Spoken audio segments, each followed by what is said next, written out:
सुजलाम सुफलाम मलयज शीतलाम शस्य श्यामलाम मातरम वंदे मातरम। वंदे मातरम ये केवल एक नारा नहीं है, ये महज एक उद्घोष नहीं है, ये आजादी के दीवानों की धमनियों में दौड़ने वाला खून था।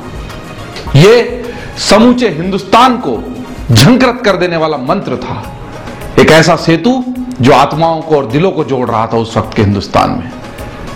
वंदे मातरम बंकिम चंद्र चटर्जी की कलम से निकलकर केवल उनके उपन्यास आनंद मठ का हिस्सा बन जाने वाला गीत नहीं था, बल्कि यह भारत का हिस्सा बन जाने वाला गीत था। वंदे मातरम एक ऐसा जय घोष जिसने ब्रिटानिया हुकूमत की नींव हिला दी। वो वंदे मातरम गीत और उसके पूरे अस्तित्व पर आज हम प्रकाश डालेंगे एक मुद्दा 10 बातें में।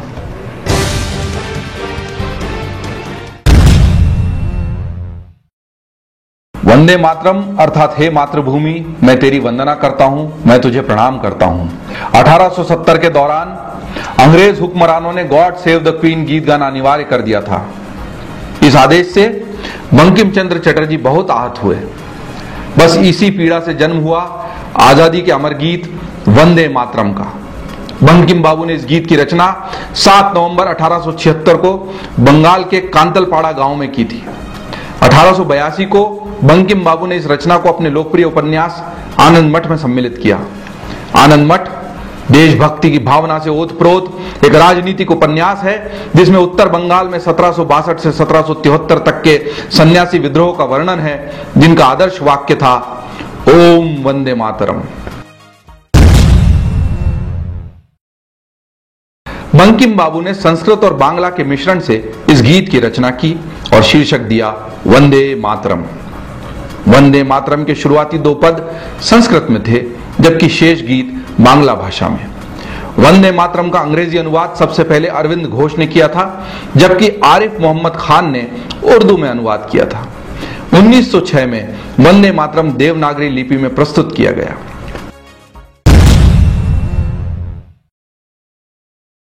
1896 में गुरुदेव रविंद्रनाथ टैगोर ने पहली बार वंदे मातरम गीत को बंगाली शैली में लय और संगीत के साथ कलकत्ता के कांग्रेस अधिवेशन में प्रस्तुत किया था।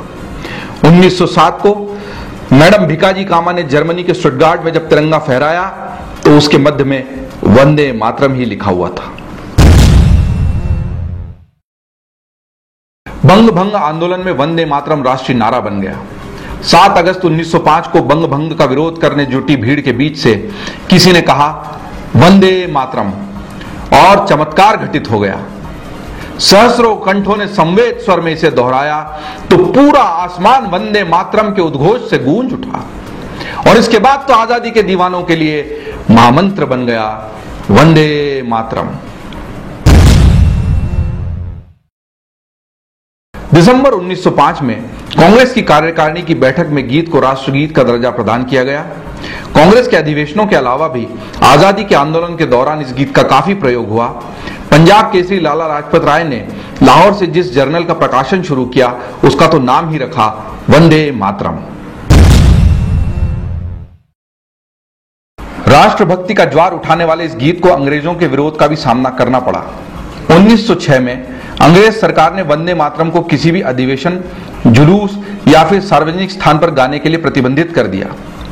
14 अप्रैल 1906 को अंग्रेज सरकार के प्रतिबंधात्मक आदेशों की अवहेलना करके एक पूरा जुलूस वंदे मातरम के बैज लगाए हुए निकाला गया। अंग्रेज पुलिस ने जुलूस पर भयंकर लाठीचार्ज किया। मोतीलाल घोष और सुरेंद्रनाथ बनर्जी जैसे देशभक्त रक्त रंजित होकर सड़कों पर गिर पड़े। उनके साथ सैकड़ों लोग वंदे मातरम का घोष करते हुए लाठियां खाते रहे। 1923 के कांग्रेस अधिवेशन में वंदे मातरम के विरोध में स्वर उठे। कुछ मुस्लिम नेताओं ने इस महान गीत को सांप्रदायिक करार दे दिया।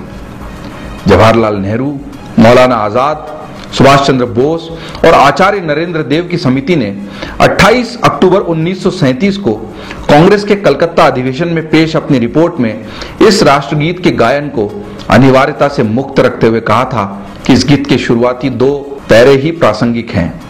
इस समिति का मार्गदर्शन रविंद्रनाथ टैगोर ने किया था।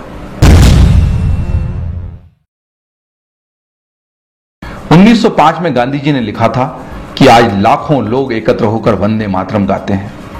मेरे विचार से इसने हमारे राष्ट्रीय गीत का दर्जा हासिल कर लिया है। मुझे यह पवित्र, भक्तिपरक और भावनात्मक गीत लगता है। कई अन्य राष्ट्र गीतों के विपरीत या किसी अन्य राष्ट्र राज्य की नकारात्मकताओं के बारे में शोर शराबा नहीं करता। कवि ने हमारी मातृभूमि के लिए जो अनेक सार्थक विशेषण प्रयुक्त किए हैं वे एकदम अनुकूल हैं और इनका कोई सानी नहीं है। 15 अगस्त 1947 की रात्रि में संविधान सभा की पहली बैठक का प्रारंभ वंदे मातरम के साथ ही हुआ और समापन जनगण मन के साथ। 1950 में वंदे मातरम आधिकारिक रूप से राष्ट्रीय गीत बन गया। 24 जनवरी 1950 को संविधान सभा ने निर्णय लिया कि स्वतंत्रता संग्राम में वंदे मातरम गीत की उल्लेखनीय भूमिका को देखते हुए इस गीत के प्रथम 2 अंतरों को जनगण मन के समकक्ष मान्यता दी जाए। इसकी घोषणा देश के प्रथम राष्ट्रपति डॉक्टर राजेंद्र प्रसाद ने की। वर्ष 2002 में बीबीसी के एक सर्वेक्षण के अनुसार वंदे मातरम विश्व का दूसरा सर्वाधिक लोकप्रिय गीत बना। सर्वेक्षण में उस समय तक के सबसे मशहूर 10 गीतों का चयन करने के लिए दुनिया भर से लगभग 7000 गीतों को चुना गया था और करीब 155 देशों के लोगों ने इसमें मतदान किया। इस सर्वेक्षण में वंदे मातरम शीर्ष 10 गीतों में दूसरे स्थान पर रहा था। तो उस दौर में जब हिंदुस्तान अंग्रेजों की हुकूमत से आजादी चाहता था, जब आजादी के दीवाने अपना सर भी कटा देना चाहते थे उस आजादी को पाने के लिए, तब जितने भी तमाम नारे आए, गीत आए और सड़कों पर जो गीत गूंजे, माए मेरा रंग दे बसंती चोला और जय हिंद और इनकलाब जिंदाबाद, उन सब में से निकलकर किस तरीके से वंदे मातरम गीत भारत का राष्ट्र गीत बन गया, ये हमने आपको आज बताया। एक मुद्दा 10 बातें।